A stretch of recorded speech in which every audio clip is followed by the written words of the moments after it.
এই উল্লাসই বলে দিচ্ছে কতটা খুশি জম্মু কাশ্মীরের মানুষ। এক দশক ধরে নানা চেষ্টা সত্ত্বেও সেখানে ক্ষমতায় আসতে পারল না কেন্দ্রের শাসক দল বিজেপি। ক্ষমতা যাচ্ছে আব্দুল্লাহ পরিবারের হাতে।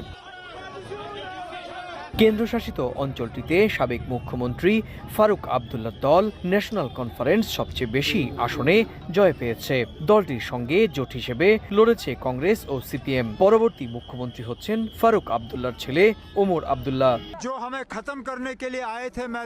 যারা আমাদেরকে হারাতে এসেছিল তাদেরকে কোথাও খুঁজে পাওয়া যাচ্ছে না। আমাদের দায়িত্ব এখন বেড়ে গেল।